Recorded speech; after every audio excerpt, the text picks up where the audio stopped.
Assalamualaikum warahmatullahi wabarakatuh. Perkenalkan, nama saya Pita Puspa dari Prodi Teknologi Pendidikan. Di sini saya akan menjelaskan tentang sejarah perkembangan bahasa Indonesia. Yang pertama, yang harus saya bahas di sini adalah perkembangan bahasa Indonesia. Bahasa Indonesia lahir dari bahasa Melayu. Alasan bahasa Indonesia digunakan sebagai dasar lahirnya bahasa Indonesia adalah sebagai berikut. Yang pertama adalah bahasa Melayu merupakan bahasa perhubungan atau perdagangan. Yang kedua, bahasa Melayu mempunyai sistem yang sederhana dan mudah dimengerti. Yang ketiga, suku bangsa Jawa dan Sunda telah dengan sukarela menerima bahasa Indonesia sebagai bahasa nasional, semata-mata didasarkan pada keinsafan karena sadar akan pentingnya kesatuan dan persatuan bangsa. Yang keempat, pada kenyataannya dapat dibuktikan bahwa bahasa Indonesia adalah bahasa yang dipakai untuk merumuskan pendapat secara tepat dan mengutarakan perasaan secara jelas. Sejalan dengan pendapatan Semulyana di atas, Sejito menjelaskan secara sederhana alasan mengapa bahasa Melayu yang dijadikan landasan lahirnya bahasa Indonesia adalah sebagai berikut. Bahasa Melayu telah digunakan sebagai bahasa perhubungan selama berabad-abad sebelumnya di seluruh kawasan tanah air kita. Hal tersebut tidak terjadi pada bahasa Jawa, Sunda, ataupun bahasa daerah lainnya.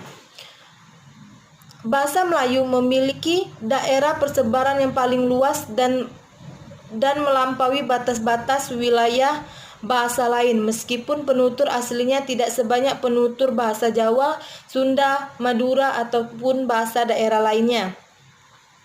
Bahasa Melayu masih berkerabat dengan bahasa-bahasa Nusantara lainnya, sehingga tidak dianggap sebagai bahasa asing.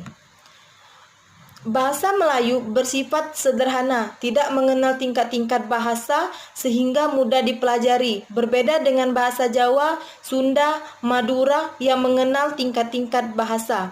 Bahasa Melayu mampu mengatasi perbedaan-perbedaan bahasa antar penutur yang berasal dari berbagai daerah.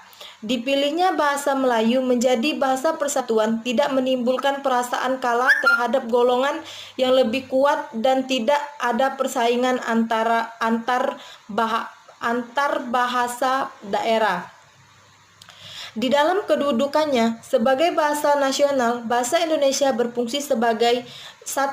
Lambang kebangsaan nasional, 2. Lambang identitas nasional, 3.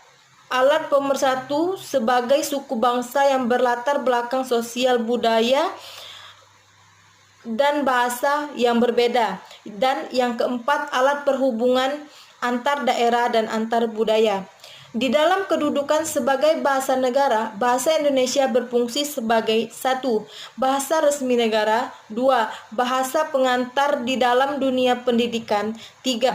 Alat perhubungan dalam tingkat nasional untuk kepentingan perencanaan dan pelaksanaan pembangunan nasional serta kepentingan pemerintah. Dan yang keempat, alat pengembangan kebudayaan, ilmu, pengetahuan, dan teknologi. Yang kedua, saya akan membahas tentang peran dan fungsi bahasa Indonesia di dalam iptek dan iptak. Bahasa adalah kunci untuk membuka hasanah pengetahuan. Hanya dengan bahasalah kita dapat menguasai ilmu pengetahuan dan teknologi. Walaupun bahasa Indonesia sudah berperan sebagai alat persatuan, tetapi belum dapat berperan sebagai pengantar ilmu pengetahuan. Hal tersebut mengharuskan kita menerjemahkan semua buku ilmu pengetahuan di dunia ini ke dalam bahasa Indonesia. Dengan adanya informasi ilmiah dalam bahasa Indonesia itu, pasti akan ada kemajuan pesat di bidang ilmu pengetahuan yang berarti meningkatkan mutu bahasa Indonesia sebagai bahasa ilmiah. Demikian pula halnya bahwa dewasa ini bahasa Indonesia banyak dipergunakan untuk aktivitas keagamaan sebagai alat atau sarana komunikasi untuk menginformasikan pesan-pesan keagamaan kepada masyarakat. Hal tersebut sudah terjadi sejak negara maritim Sriwijaya yang beribu kota di Sumatera pernah menjadi pusat pengajian dan penyiaran agama Buddha.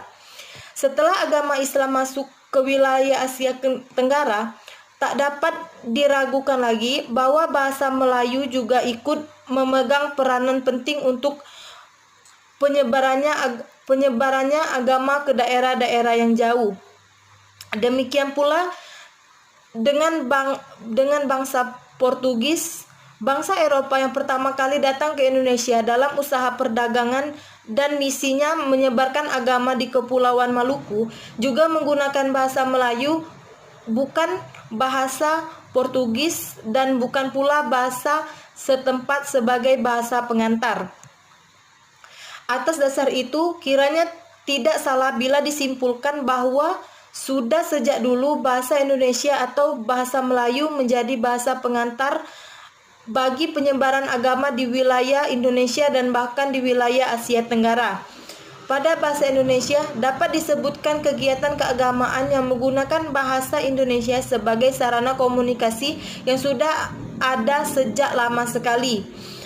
Adanya mantra-mantra yang sampai sekarang masih dikenal orang menunjukkan bukti kegiatan itu. Para ahli berpendapat bahwa mantra-mantra itu sudah ada sejak sebelum agama Islam datang ke Indonesia.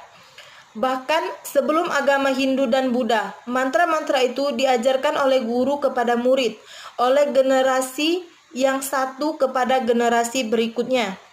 Tentu saja semuanya masih serba lisan, sebab tulisan pada saat itu belum dikenal. Hal itu menjadi salah satu bukti bahwa pada saat itu bahasa Indonesia dipakai sebagai sarana komunikasi keagamaan. Demikianlah pembahasan saya tentang sejarah perkembangan bahasa Indonesia. Saya ucapkan wassalamualaikum warahmatullahi wabarakatuh.